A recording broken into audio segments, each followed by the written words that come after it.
Check. Pee pee. Poo poo. It's a big pee. It's a big poo. Big poop. Hello? Yeah, what's up? What are you doing? Nothing. Don't worry about it. Okay. Checking my mic. Okay. Big poop.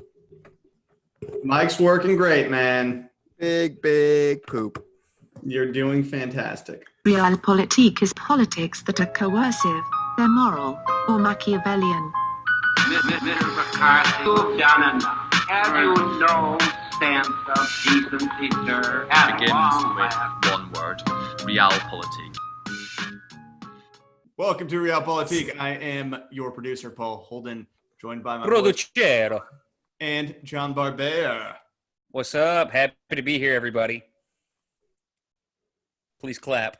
Please clap. I was waiting for Chris to say something. Did you introduce me? Yeah, I said Chris the Plumber and John Barbera. Oh. You're not listening to me? Fixing the pipes, dude. Whatever. All Fuck right, it. whatever. Fuck it, whatever. The pipes are clogged. Yeah, dude. It's been clogged for a while, dude. And I'm just, honestly, I don't even want to talk about politics today, dude.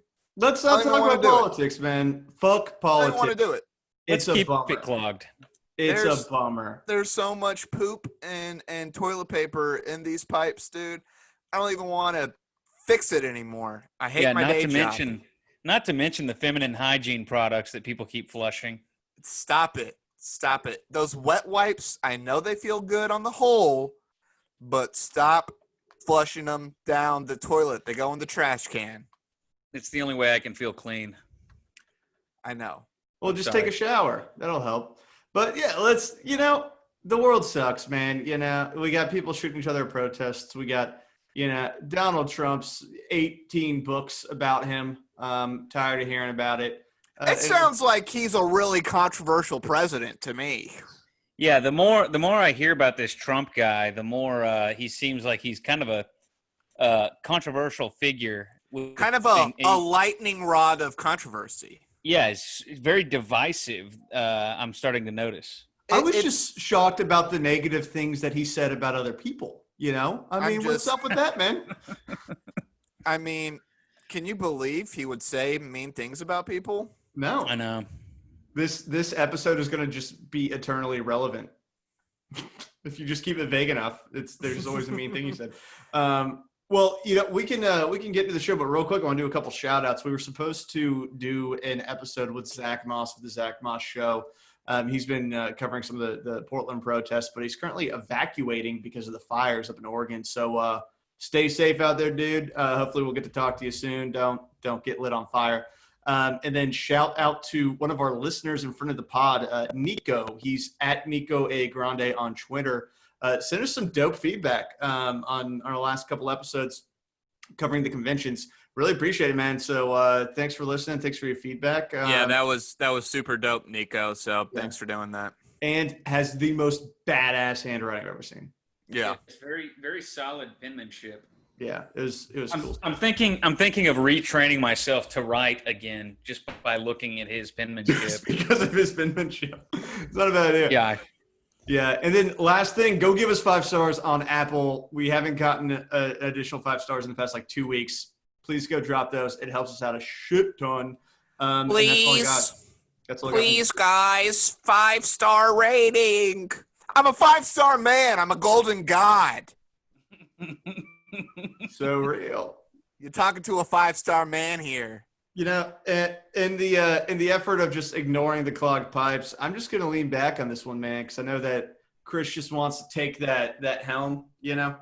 Well, so I'm used to being in kind of the bull turret position, gunning the TIE fighters. So it feels weird to be in the cockpit for this one. So please do bear with me, friends and listeners and shitbirds out there. So really, wanted to get super big brain, dude, just galaxy brain level thinking on this one.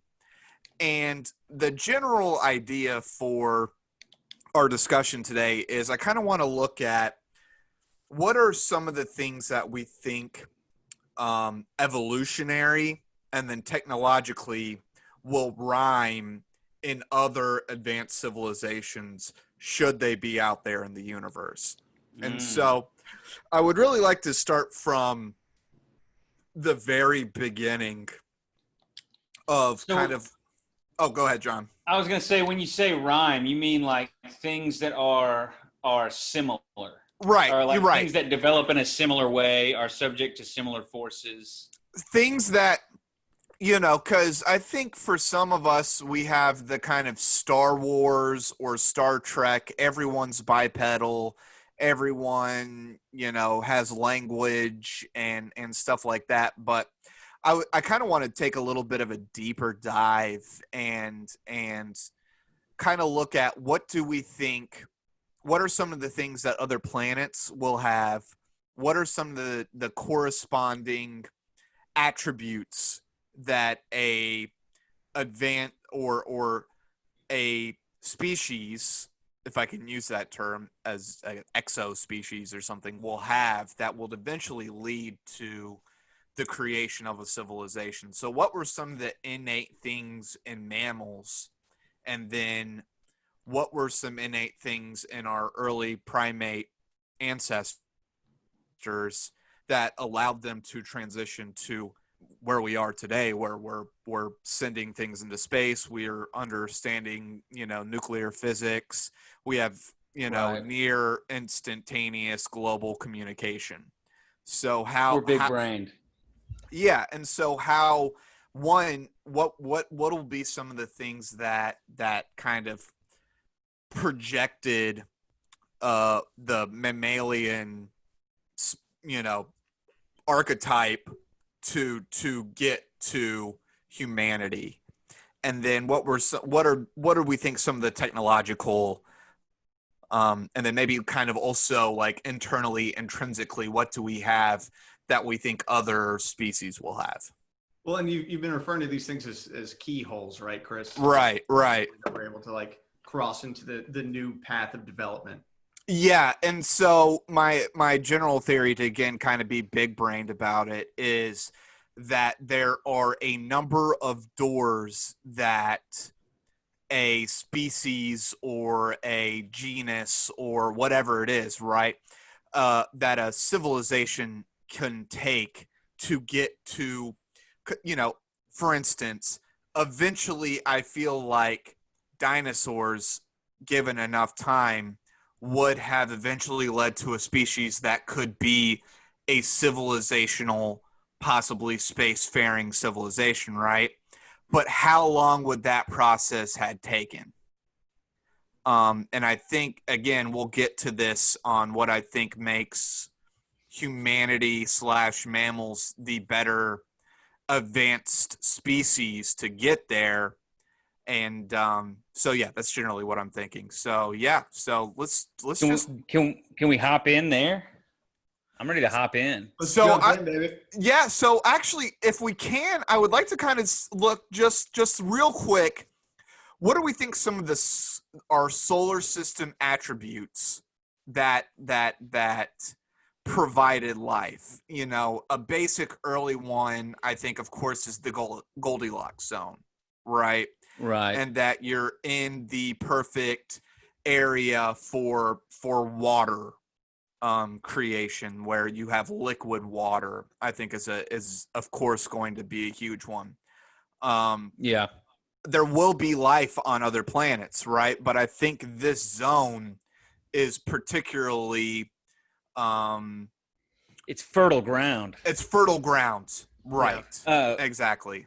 I would say, and to build on that, and having to do with the Goldilocks zone, is the fact that Earth has an iron core that generates the electromagnetic field around the Earth, protecting us from solar winds, which would otherwise strip the atmosphere from the planet. Yeah. And another piece on that too, and just allowing creatures to actually pop up, is the fact that we have so many large planets on the outer parts of our solar system that they've actually absorbed a lot of the asteroids that are floating around in the Oort cloud, outside of our solar system that would normally just wreck us. But because we got these these big badass like gas giant planets, they're sucking up a lot of that shit with their gravity, and it's protected the inner planets inside the asteroid belt. Yeah, I think Jupiter that's be killing it.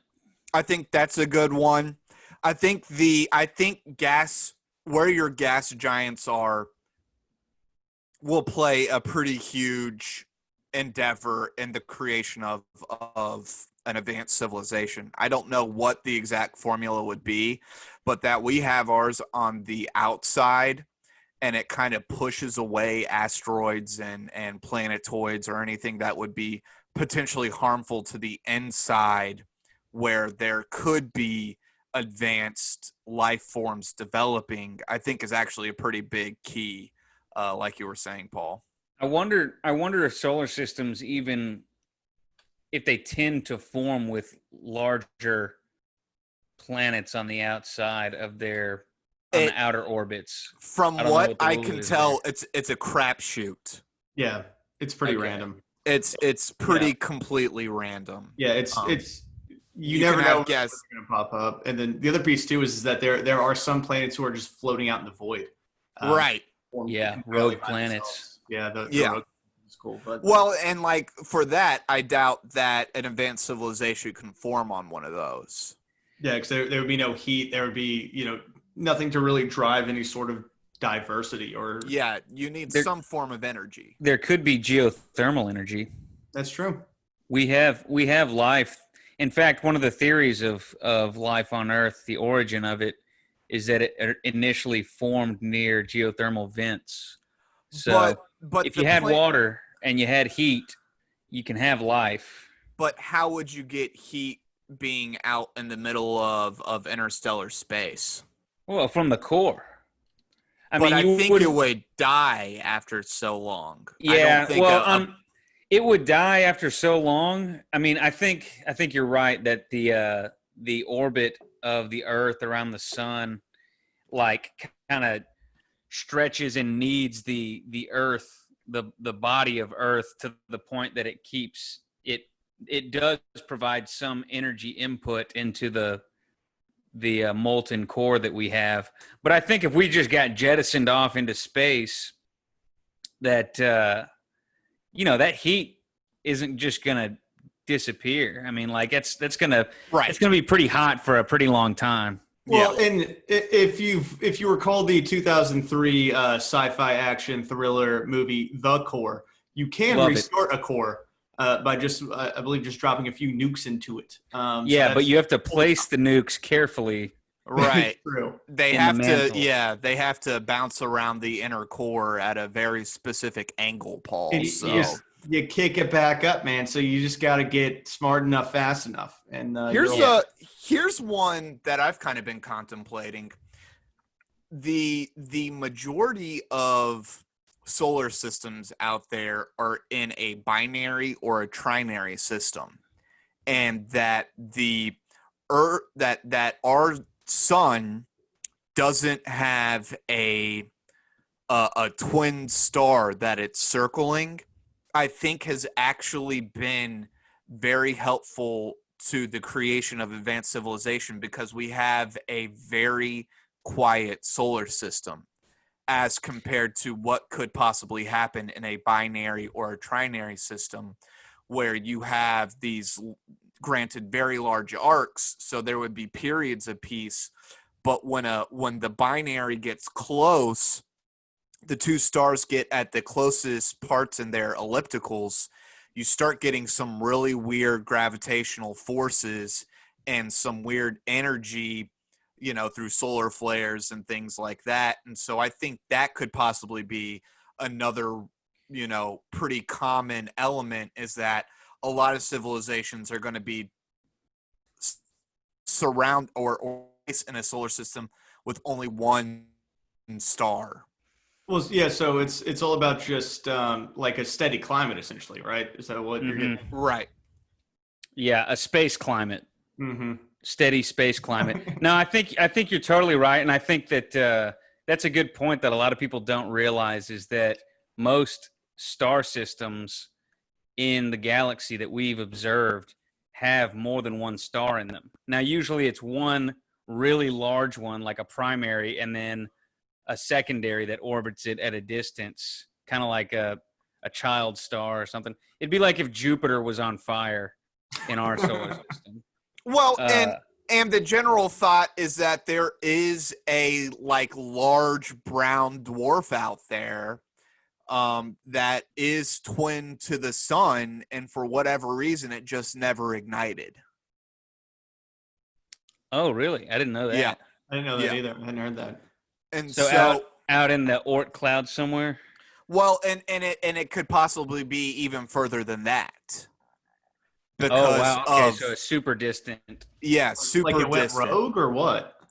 Well, just that for whatever reason it didn't ignite and wasn't big enough, and so the gravitational pull that it would have wasn't marginal enough, and so it lost all of its, surrounding planetoids and things like that. It just couldn't cut it, dude. It couldn't go Right. the distance. Yeah. Loser sun, dude. Yeah, low energy sun. Yeah, dude, it's like a sunlet. It's not even a sun. Yeah. Yeah. Well, I believe they call it a brown dwarf. I'm gonna call it a sunlet. Sunlit. Man, we're turning this into a fucking Star Talk episode right now. I love it. I love me. I think we've outlined some pretty good conditions for life, as far as space weather goes. Yeah, so we got life bubbling up on our planet, right? Fucking lightning bolt zaps that goo, and then zaps the goo. We up. start getting life. Yeah. So let's just kind of start relatively early on, and maybe what do you think some of the early kind of life, what is good life forms, or maybe what are some of the rhymes right there at the beginning? I think for me personally that we will see something like plant life, and we will see something like animal life, and the interaction between the two, right? And so I think we'll see herbivores, right? Basically we'll see omnivores, and basically we'll see carnivores. Well, the whole object, like physiologically speaking, the object of an organism or life in general is to capture ambient energy and replicate itself. Right. And so capturing that ambient energy can mean a lot of things. In early I guess what's the word for it? Early metabolism of early organisms, it probably was just like eating weird organic particles that have formed in the primordial soup, so to speak. Right. And just like absorbing it in different ways and reforming it into itself.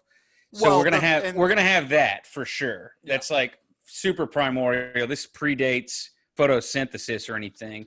But to your point, if there's enough starlight or radiation from the sun or the star, then you're gonna have, that's a huge source of energy that can be tapped pretty easily if they just if you evolve a I don't know, the equivalent of chlorophyll, a pigment or whatever you call that kind of molecule. Can I just make a quick statement on just how badass the nature of life is? Because all of the universe is basically based on like increasing entropy. You're taking matter and then you're creating energy, and that's just going out into the nether, and it's increasing chaos. But life is able to actually take that energy and then transform it back into matter, which isn't something you really see out there. So like just the fact that life exists is like kind of this like punk rock fucking thing where it's just like, fuck that shit. And it's like going completely salmon against the grain of the rest of the universe almost, which is just really cool in and of itself. I've actually heard a theory. I agree with that. I have heard a theory though that life actually facilitates the transformation of energy and matter along the entropy gradient faster. Like the theory is that life makes it happen faster. increases entropy faster than non-life. It definitely does on Earth, I'd say. I think it depends on what you're looking at exactly, Yeah. but yeah. Well, we're just sucking the fuck out of resources, so that's one thing. But yeah. So another one that I've been thinking about a lot, and I think it's Precambrian is the epic that I'm thinking of. But one of the things we see in almost all life on our planet, now granted insects and things like that, but I'm talking about more advanced life, is 4 appendages. One head, basically a spine that connects those appendages. Now, when you look at the Precambrian fossil record, we see a whole lot of variation. Whole lot of, there's things with 12 legs and, built completely ridiculously. And, there's just like an explosion of material out there, any way you can think of creating a species that has an in tube and an out tube is created during this period. But what becomes the most viable for the most part is this 4 appendages and, a tail. The crab people have something to say about that. Well, the arachnids, definitely, I agree with you. And my ant farm. And what are the cephalopods and stuff like that. So even on Earth we have things that cut against the grain, but I would argue that as far as advanced speciation, you see 4 appendages. Well, I think that depends on your definition of advanced. I mean, there's far more arthropod species than there are, what do you call tetrapods? Whatever we are, What do you call vertebrates? That's what I'm thinking of. Vertebrates. Yeah. Well, yeah, of course. There are infinitely more invertebrates than vertebrates. Right. And not only just in quantity of individual organisms, but in species themselves. Yeah, absolutely. Well, but also I think that goes to the fact that they are less of an advanced creature stage because there is so much variation and that they can variate so quickly compared to something, humans' adaptations are almost all technological now. Almost all. There's some things happening under the surface, but that our ability to use technology is what was able to let us to adapt to almost any situation on the planet. Mm-hmm. Well, how much of the vertebrate dominance, if you will, and the way that it's formed is dependent specifically on the fact that we're looking at more of a land mass, relatively temperate climates. I mean, if you look at the animals that are created like in the depths of the ocean, they look fucking crazy. Like it looks like they're from an alien planet sometimes. But it's because they're just adapting to a much more extreme situation. And I mean, it is also a stable situation down there, but it's much different than our own. So I think the interesting thing that I like thinking about, and I really started on this train of thought back when I was in like middle school and I read his Dark Materials by Philip Pullman, which is, the atheist, C.S. Lewis, back to my atheists. We got it. You're an atheist. Okay, I am indeed. And he writes about a scientist who goes to what is essentially an alternate dimension where animals have developed on a planet that is very different from Earth, and what those folks look like and how they have developed language, and they have essentially grown dependent on this plant species around them and the symbiotic relationships that arise there. But it's one of those situations where they look completely different from anything you would ever find on Earth, but it's because of the region and the climate and the different species of plant and animal life. So I think it could literally look like anything. I don't necessarily think, in classic sci-fi, humans are basically what everyone else looks like, and it's that Right. theory of Humanoids. Yeah, it's the K-Pex theory of, well, wherever you blow a bubble, it's going to be in a circle because that's the most efficient form. But that's also fucking stupid because you just look at Earth. There's there are different species on this planet, and it varies depending on where you are and what the climate is. And do you get to see any sun, or do you live off of like a vent in the very bottom of the ocean? Okay, so I agree with you about life in general, but I want to look specifically at the advanced civilization, right? The species that can create the advanced civilization. So the fucking cephalopod 3 miles down in the Marianas Trench isn't creating spaceships and going to the moon. Hey, don't put that cephalopod in a box, man. Okay. Well, I am.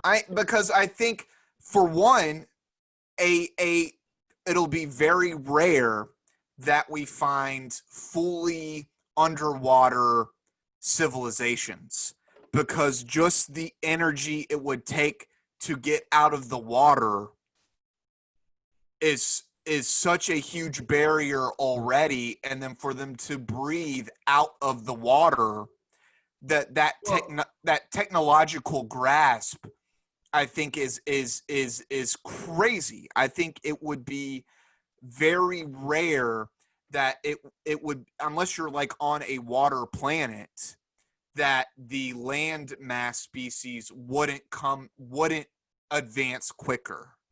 Well, yeah, I agree with that. I think underwater is unlikely. Underwater, you're basically just going to get a bunch of shit that's all shaped like torpedoes, and like Right. they barely have to grab anything. That's the biggest problem, And right? The tool creation becomes but almost impossible. Before we go on, I do want to make a point that that there's no actual or objective level of advancement among species. So like we're not like more evolved than our chimp cousins. We are just evolved in a different direction. And likewise, we're not more evolved than the oak tree outside or whatever else. Right. We're just life that evolved in a different direction. And life does not, or natural selection does not actively, there's no active teleology that it's trying to get to a certain endpoint. It's not trying. Life isn't trying to evolve sentient creatures necessarily. Sentient creatures come about as an adaptation to the environment. Yeah. Right. Exactly. Yeah. No, and I agree with that, and that's why I keep on trying to say advanced civilization. That is what I'm talking about here, is the ability to create technology that advances the species to become potentially a spacefaring advanced civilization. Then right. What are those key features then? Because I think that's kind of what we're hoping to get into, right? And to me, the most important one, if we're looking at like what's really required to become a technologically advanced civilization, because like John said, we don't want to pretend that we're the most advanced, because how do you really define that? But technologically advanced, I think the most important thing is the ability for complex communication between creatures, right? So, ants can talk to each other by vomiting into each other's mouths, but they can't articulate complex ideas or understand mathematics or physics in any deep way. Not only because, their brains aren't capable of it, but also because they can't fucking talk about it to each other. And when humans were able to actually, number one, have opposable thumbs and make tools, we could also communicate with other creatures of our same species using weird sounds out of our vocal cords. And we're able to slowly advance that way. And I mean, slowly being in 10,000 years, which is a blip on this planet, we went from, being in huts to being on the fucking moon. So we moved pretty quickly just being able to make words. Right. Yeah, I think advanced vocalization I think is right there for sure. One of the ones that I've been thinking about a lot recently is that I think one of the rhymes we'll see with other advanced civilizations is a omnivore scavenger. So the ability to learn about all the different foodstuffs in your certain environment and the willingness to try new food, and it's not just vegetables, or it's not just meat. It's that ability to look at something and be like, oh shit, hey, can I eat that? And then eating it. And that, I think there is an advancement to being willing to try new things, and then the process of trying new things. And I think there's a lot of learning that happens. I mean, look at like crows and stuff like that. I mean, they'll eat anything, and goats, they'll eat anything. And I mean, I'm not really making a play for advanced civilizations here, but Disregard the goat I've been comment. saying Yeah. goats should run the world for a very long time. yeah, hail Satan. Hail So, but that's one of the ones that I've been thinking about a lot recently, that I really do think a scavenger will see that. Now, they'll advance probably to where it's like eating meat is bad, or some kind of bullshit vegan vegetarian bullcrap, that whatever they're putting, right? Or they're like, well, we put chlorophyll in our body, so we make our own energy now. But I think they will have come. Bullshit vegan vegetarian. Yeah, I think it will have come from. A lot of science to back that up. I think it will come from a scavenger type species. Okay, let me ask y'all this: if say it doesn't come from an omnivore, or we're excluding all omnivore type of creatures or civilizations that arise from omnivores, what do you think is more likely, that an advanced civilization would come from an herbivorous organism or a carnivorous one? No, carnivore would be next. Well, You think? my follow-up question to that is, what does that do to the temperament of the species? Will a carnivorous creature be more violent internally, as humans typically are with each other? And would a herbivore creature be more peaceful with itself and with another civilization if it came in contact with it? Yeah, I mean, it'd all be relative to the two civilizations, but I think the omnivore point is interesting, because this notion of defense and offense, or aggression, and like the tension between the two, is present in almost every aspect of human civilization. I mean, if you just want to think of the games that we play, there's aspects of both, of like defending yourself or avoiding danger or harm, as well as like enacting harm or attacking your opponent. Whether we're talking about chess, whether we're talking about tag or soccer or whatever. And I wonder if that sort of tension would exist in a purely carnivorous society or a purely omnivorous or a herbivorous one. I worked on a farm with sheep, and I was always really surprised that the baby sheep would play some form of tag or keep away or something like that, because I would consider that more of a carnivorous game, where you have somebody who is chasing others, right? Mm-hmm. Chasing others and I thought it was interesting that it's not just because my dog plays it too, right? My dog understands keep away. Mm-hmm. My dog understands some kind of basic form of tag. And so it's interesting that that's a mammalian game and not a carnivore or herbivore game. Well, and what's interesting too is that it benefits different animals differently because Right. the I think reason that's a why, great point. yeah, because the reason why animals play when they're young is because they're practicing for when they're older or for when some shit goes down and they're still babies, right? So that's why dogs or cats play fight with each other, is because they are carnivorous.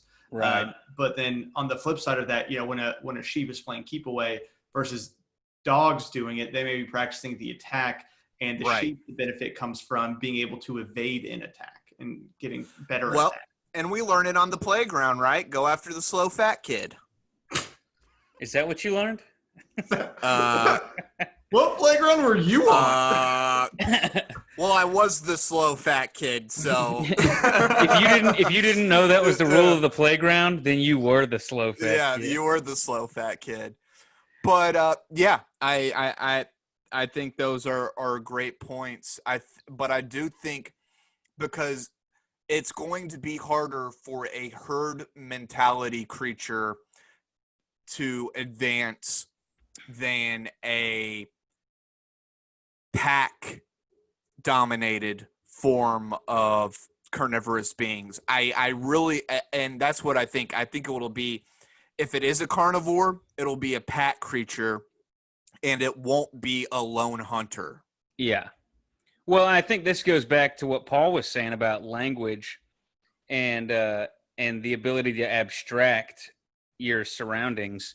I mean, when you can transmit your thoughts or your desires or whatever, your inner state into if you can transmit it between you and your fellow organism, then that can lead to complex abstractions that aren't possible, or complex relationships that aren't possible just within a single organism. You know what I mean? It's like you can't have a complex society without building up these ideas and these notions of things that are totally abstract and don't actually exist. They only exist because we have words for them, and then we refer to them constantly. Democracy, freedom, government, whatever, order, chaos, all this stuff. The universe. And the universe, like everything is Right. built abstraction, built on abstraction, built on abstraction, and that's only possible through language and the complexity of it, and like the externalization of thought, and how to calculate, how to do something. You're externalizing that from your interior state into the shared communal state, Right. or into the shared communal space where a task or an activity or something has been, it transcends the individual and becomes part of the communal organism. Well, and we're going to jump ahead a little bit here, but storytelling, I think, will be a very commonality between advanced civilizations, is the early ideation of storytelling and myth making. I think we're going to see that with almost all advanced civilizations, because you need that. So not only do I need to vocalize, right, the beginning tribal aspects, of a group of early humans, possibly maybe like Neanderthal, maybe even Erectus, would be able to communicate clearly enough to send a whole herd of wildebeests over the edge of a cliff.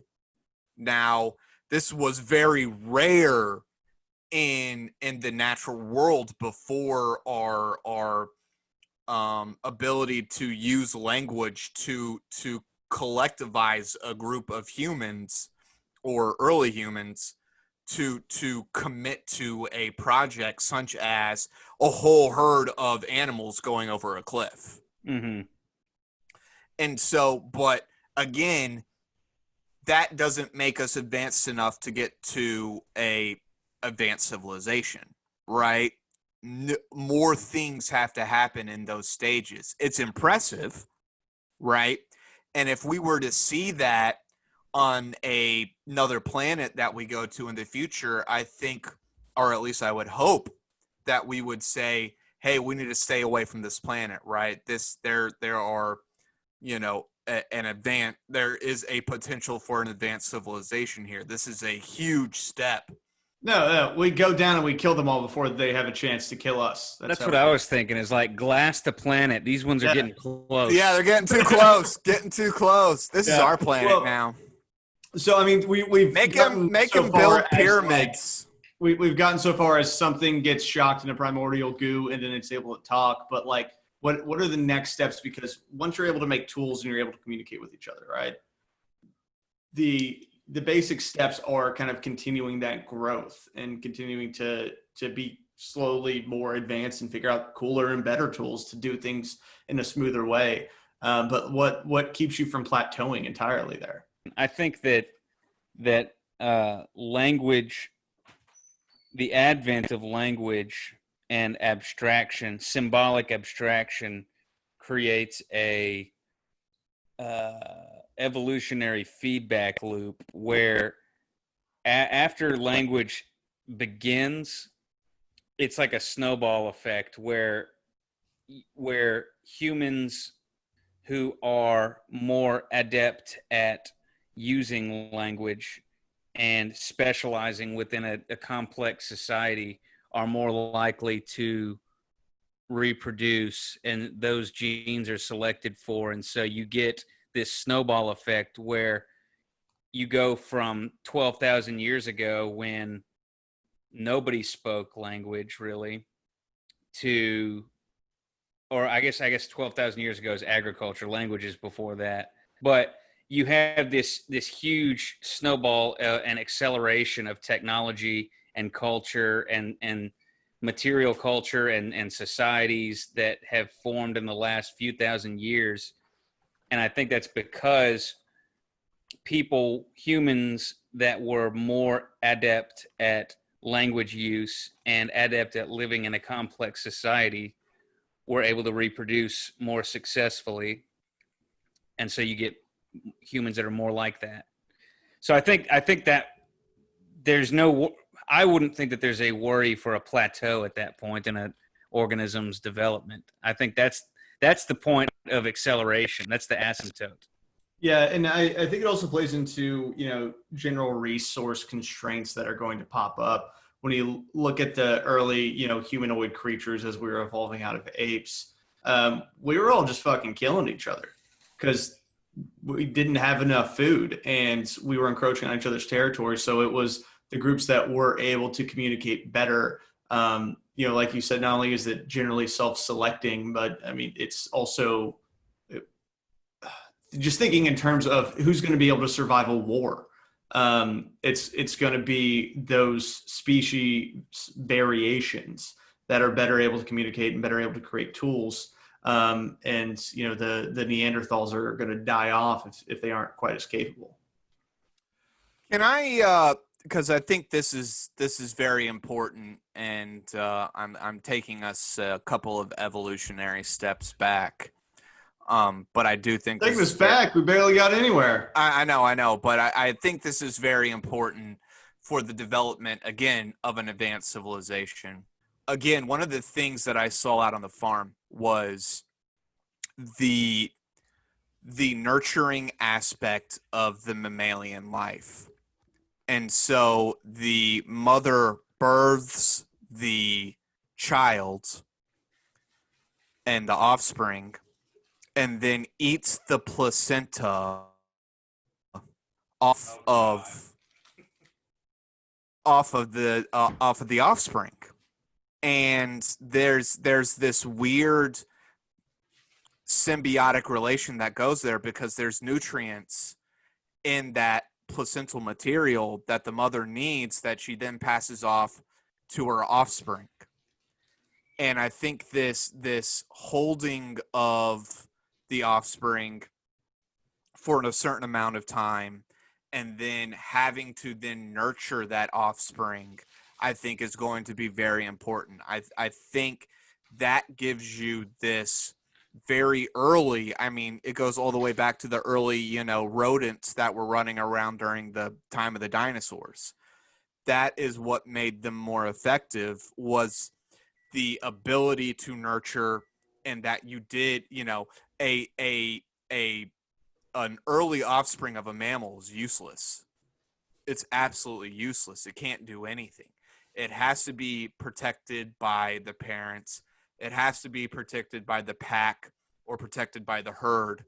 And I think that we see that going up to advanced civilizations. Again, do I think something like a reptile or an amphibian could eventually be advanced? Probably. Well, we know that reptiles are advanced because reptilians are running the world, but Right. Yeah, right. It happens, right? But I Yeah. think your time scale advances. they're in the White House already. Right. I think you're well. They're a much older. They're a much older civilization than us. Is my point. And so it would take a whole lot longer in reptilian years to create an advanced civilization than it would a mammalian. And I think that I think mammalian-like features are what we'll see more commonly in advanced civilizations that we meet.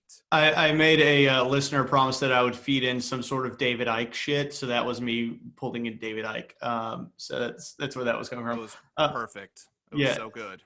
Thanks, man. You're just the sweetest guy. No, I agree. And I mean, go watch Planet Earth and see how mammals protect each other and protect their young from attacks.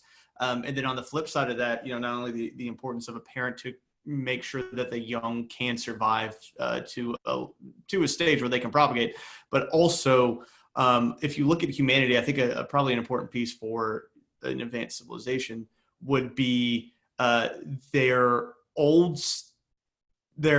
elders don't die off. Right.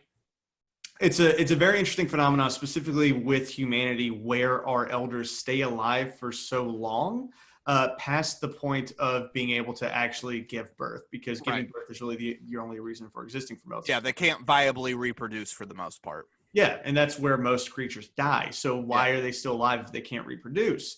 And the reason being because those civilizations in those early forms of humanity that had elders that were able to live longer and pass on knowledge using the language that we've discussed, they were able to share their knowledge of the shit that they've seen and where shit's gone wrong, and that motherfucking woolly mammoth is going to do this or that, and it allows the pack as a whole to survive longer and to be more fruitful in the long run. So that's, in my mind, having those old folks, having your boomers around to talk shit is probably an important thing. The looking at it the same thing, but at the gene level, their genes. I mean, if you're living in a band of prehistoric humans, you're probably very closely related to everybody in your crew, like all 20 people or however many people live in your they're cave. at least cousins, right? Yeah, you're very closely related. You share a lot of genes. So even if you yourself aren't passing on your genes, if you're contributing to the group, then you are propagating genes that you share that are identical to yours. Right. So there's a whole. Yeah, go ahead. So thinking about our olds, we kind of already mentioned myth making, but I think that is one of the keyholes, right? That early humanity and even Neanderthal had myth making and buried their dead with some kind of symbols of the life before, right? So whether that be jewelry or weapons or, whatever it was, some kind of sacred bone or shell or something like that. We have evidence of Neanderthals and early man doing this, but we can see a time before in which they didn't do that. So what is it, do you think, what is that early thing that happens that it's like, let's jump into myth making now? Well, I would say based off of what I've learned about kind of psychology and evolution, one of the major theories is that God was developed in the human brain as a way of controlling anxiety about our own mortality. So once we're able to actually become self-aware, you're then aware that you are at some point going to die, and that is a really hard thing to grasp, especially if you don't have any serious understanding of the world or how shit works. So not only is the sun coming up, you don't know why that's happening, the wind's blowing, you don't know why that's happening, but you're looking at everyone around you and they're slowly getting killed and they no longer exist. And then the realization comes that you too will no longer exist. And there's a very specific part of our brain. It's essentially the God part of our brain. And if you shoot fucking magnets at it, it actually makes you see whatever you believe in. So if you're Catholic, you're seeing fucking angels and you're seeing saints and whatnot. And pedophiles. Yeah, if you're Cuban, That's just going to church, dude. Just all the pedophiles. So with humanity developed with a portion of our brain designed to make us believe in God, essentially. And it is a way of controlling for the unknown, because at the time there was just too much unknown. And that's why they call that terror management theory. And that's actually they theorize that is like all of our civilizational accomplishments and pursuits, cultural pursuits, are actually just a distraction from us thinking about how we're going to die. I mean, it's fair. Then there's the other theory that's like, I guess it's Freudian, where everything is like has a sexual basis, like all of culture and civilization is just people trying to get laid. And like, why are all of our bombs so phallic? Yeah, increasingly advanced and obscure ways that you're building like these great, amazing structures, and like it's just to get some puss. Yeah. Well, I mean, we've probably been making the unsheath my sword joke for millennias. Oh yeah. Mm-hmm. Hey, girl, take a look at my atlatl. Yeah, well, the atlatl itself is phallic. Really. So is the spear that throws it, right? Right, a spear is phallic. It's more, the atlatl is almost more ionic, since the spear rests upon the atlatl. In the notch of the atlatl, yeah, you're right. So moving on to the conversation. No, let's keep going with esoteric gender shit. So, I mean, when you are able to start building basic technology, does shit just take care of itself from there? What else is there that you would really need? I think it's when you have you have the recipe, right? So you have some kind of opposable digits, right? You're able to mostly use your appendages for things other than walking, right? So I think we will actually see a lot of bipedal creatures out there, because for technology to develop, you have to have free appendages. What about centaurs?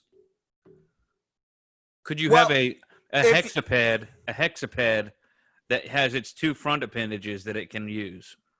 Yeah, well, but I think it still follows under the line that you need a free appendage at least, right? You need one free appendage that can do something other than walk, and it has to be able to manipulate the environment around you. So if you had like 2 feet on your hand, 2 feet where your hands are, they would be relatively useless. Yeah, I think you just have hooves at that point. But once you have those basic building blocks, right? Is there anything else needed? I don't know. My thought is that once you set that first domino of language and technology, which kind of I think go hand in hand a bit, I think that at that point you have set off a chain reaction where a civilization is on its way to developing like into a superorganism or a set of superorganisms that exist on a abstract level. So like Well, John, just quickly to further your point, the same part of your brain that lights up for language lights up when you watch people make basic technology. So they like map your brain when people are like flint mapping or making spears or all this stuff. The same part of your brain that lights up for language lights up when you are watching somebody else do this. no shit, that's cool. That's I didn't really know And that. so I think you're quite literally correct. They are the same function, right? It's the same function. And once you have that aspect in your species, then it's off to the races, really. It's can your species survive long enough, right? Humans, it's been 500,000 years. And so have we gone, it's going to be at least that long, I think. And it's really been only in the last 15,000, 20,000 years where we've seen real technological advancement. Yeah, about 10,000. Well, and how much of that technological advancement as well, and this is my other kind of curiosity here, how much of all of this is dependent on how much you hate each other? Because so much of the advancements that humanity has made has been dependent on war, whether it's, gunpowder or getting to the moon. We got to the fucking moon because we hated the Russians so much. And Well, it's like I think you're thinking too modern. I think you gotta go 10,000 years, Chris. I This don't. is I not don't modern. think so. I think that how much of biological evolution, pre-human biological evolution, is driven by strife in the natural world, the brutality, Mhm. it's and competition. the competition, and the killing. I mean, the natural world is a horrific place for most creatures. They die horrible deaths by getting eaten by something else. So Yeah. I mean, I mean, I think that is a force at work in the human sphere of things as well, and one of its manifestations is warfare. yeah, and I mean, you look at the advancements that the Romans made in warfare, it spread to so many different sectors of their society, but it was complete domination of their surroundings and of the surrounding humans and surrounding civilizations that led to so much of that. So it's not, a modern thing. It's been a staple for the past 10,000 years. Well, and that's well, my but I would point. consider Rome modern to humanity in general. All right, go back to Zoroastrianism then. I'm talking about the last Well, That's only a 10,000 little years. bit We've been before. developing civilization. To be fair, since agriculture has been created in the scheme of Homo sapien is modern. If we are discussing technologically advanced civilizations, I'm talking about when humanity started to actually technologically advance, which was 10,000 years ago. And I'm saying that the vast majority of those advancements have been based on warfare and domination of other humans. So I won't say majority, I'll say whole sections, right? Because look at I think one thing that again we'll see is some form of cultural exploits, right? So music for early humanity happens at the very beginning. We're creating drums and making flutes and stuff like that. Music ain't getting us to the moon, baby. But I think it gets us other things, right? It gets us again that shared myth making. It gets us that ability to act as a unit. It creates social order and function that I think helps advancement. So even if it's mostly religious in nature or myth making or we see it as supernatural or whatever bullshit, right? But I think those are all important aspects. And funnily enough, Paul, maybe almost to your point, probably a lot of that stuff happens because of warfare, right? Probably a lot of our early myth making is to explain the death of individuals, possibly in war, right? I mean, we see it with Cain and Abel, one of our earliest stories in Judaic Christian traditions, where you have, the killing of a brother. It's literally the third and fourth human on the planet just committed, fratricide. Yeah, I think I'm leaning more towards Paul on this one, though. I think the warfare is the source of so much technology. I mean, the original school of engineering, not like an actual school, but the study of engineering was military engineering, and people coming up with crazy shit that you can, siege weapons or schemes to beat your enemy. And so I don't know. I think it's a huge driver for it. But I think when we're talking about these tribes or these empires of old, those advancements were made in service of a super organism, that being the tribe. The tribe or the empire itself. And the Sumerians, right? The Urs. Right. Like these advancements they're not really benefiting individuals so much. It's more these things are happening in service of larger entities that exist in human minds as a substrate.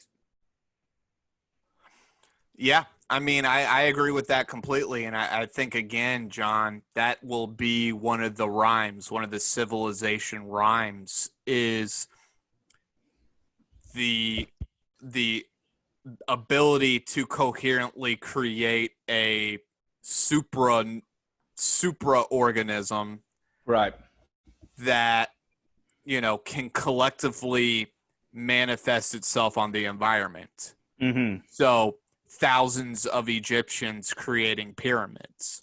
Well, thousands of Jews creating pyramids. Okay, sure. So, but that I think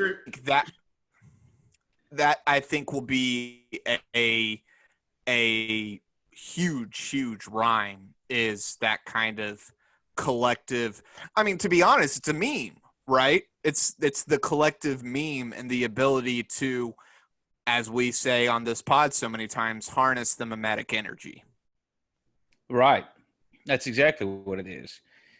That's why I'm getting so hung up on this abstraction point at all these different levels, is because once the advent of language and the meme came to be, and I'm using meme in the sense of an idea or not just a picture with text box, right? Yeah, not a picture with impact. Richard Dawkins' definition of like a societal like consciousness, right? Or not just like a concept or something that's shared between people. And I think as soon as that arises, that is the moment that rhymes with the moment that a self-replicating gene arose for the first time. That's equivalent to the moment of abiogenesis, when a lightning strike hit the primordial ooze and created life the first time. And it's life on a different plane of existence. It's not in the material world. These memes exist in the world of consciousness and only exist in the world of consciousness. Well, and they can interact with the physical world and the material world through people, but they don't exist in the physical world. We're manifesting another dimension, essentially. Like exactly. Our minds amongst each other. Right. And it's really within the neurons that the shit is real, but it is real. Well, yeah, it is real in a different way. And that's psychic energy, motherfuckers. That's psychic energy, no doubt. But think of the early agriculturalists. I mean, the first few generations of humanity that like sat down and were like, actually, let's throw these seeds in a pile all in the same group and build a house. And I know it took a little bit longer than that, but those first few generations and then generations after that were physically malnourished. They weren't as healthy as their hunter-gatherer compatriots. They spent more time working than their compatriots. They were less healthy. They were starting to get diseases because, some of them had animals near them and things like that. I mean, their lives were awful, but they had the meme. Right. They were in service to the greater meme, to Right. the little farming community that they had, Right. or the lifestyle that they had. And that goes as there's more and more of these small villages being built, they are able to have more and more children because it's in service to the meme, right? It's no longer in service to our 20-person tribe. I'm a Sumerian. Right. And the Sumerian Empire is at war with the, Akkadians. Right. And so now we need warriors, and, I have to work even harder to get the harvest in to give to my king. Mm-hmm. While the hunter-gatherer is still out there, using up the animal to every last bit and, working 3 hours a day to feed itself for the week. Right. Yeah. So it's an unusual, it's kind of a weird paradox, but to generate a more, a higher level of civilization, it requires more sacrifice from the individuals who comprise that civilization. It's not right. what your country can do for you, John. It's what you can do for your country. America is a meme. America's just one massive fucking meme. But with that, I think we're running over time. We should probably jump into what are you consuming, because we have not gotten to do that in a while. Yes. Chris, I know you have one locked and loaded. Do you want to kick us off? Locked and loaded, dude. HBO Max just came out with Raised by Wolves, a fascinating little tale. I believe it takes place about 300 years in the future. You essentially have two major factions on Earth, the atheists and the religious sect known as the Mithridates, who worship the sun. They've essentially been at war against each other for a very long time and have destroyed Earth.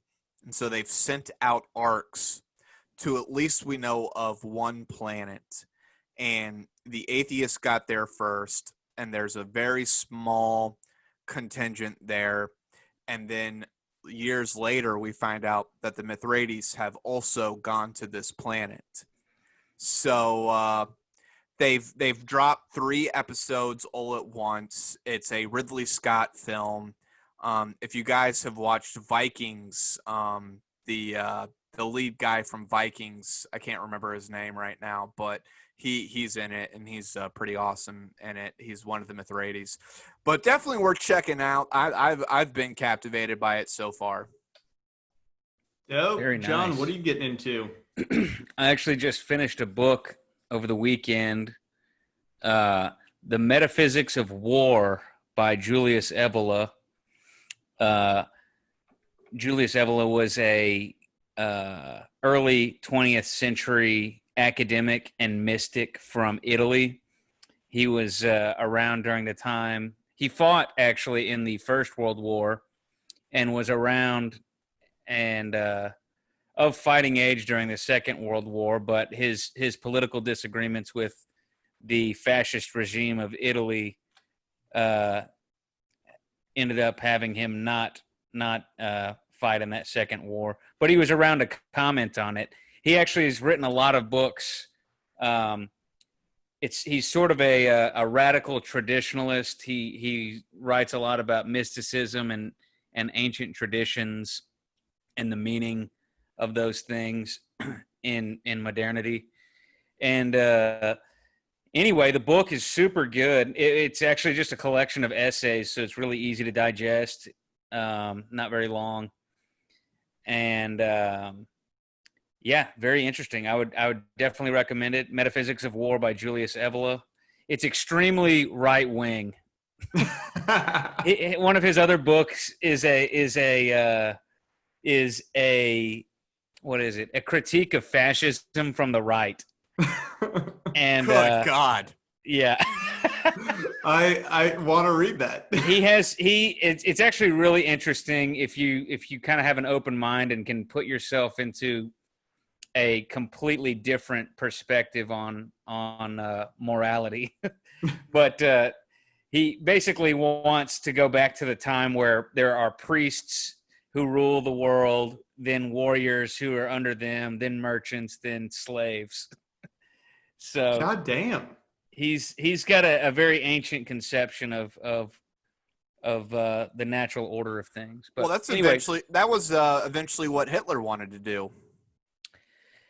yeah, maybe so. He actually Evola saw some potential in Nazi Germany, but ended up having he didn't like that they were so autistically focused on biological race and all this. He thought that was like foolish. He was more about hierarchy of the spirit. Right. So he was Italian, dude. He was one of the lower races. That's true. Yeah, he was a Mediterranean, a Roman. Would be of that, yeah. Well, on the flip side of that coin, I have been reading Autobiography of Malcolm X, which is a fantastic story. Man had a super rough life, but it's a really interesting read on American society. And speaking of things like he's talked a lot about the psychic energy of individuals in society and kind of that mimetic power and how it drives people to be stuck in certain tiers of society and what that does to you, spiritually, emotionally, and physically. And it's a really great book. And it's a really good read, especially now kind of in this post BLM era of, how far things have come for certain folks in society, but also kind of how much things haven't changed at the same time. So if you haven't read it, this is actually my first time reading it. Definitely recommend it. It's fantastic. Right on. All right. Dope. And that is the show. Before we close out, I want everyone here to just close their eyes and think to yourself, have I given Realpolitik 5 stars on Apple? And if the answer is no, I want you to jump on that app and I want you to drop us 5 stars. Yeah, do it in service of the meme. In service of the meme. All things serve the meme. Yeah. We appreciate you listening. We hope you enjoyed this reprieve from the bullshit politics of our. Oh God, dude, it's just been so awful, awful. This has been really fun. Yeah, it's been a good time. We'll get back to the normal bullshit and the normal burning down of the. Thank you for listening. We love you all. Stay safe. Don't get COVID, and don't bring guns to protests. I think that's all we got. And please clap. Please clap, as always. Later. Peace. The end.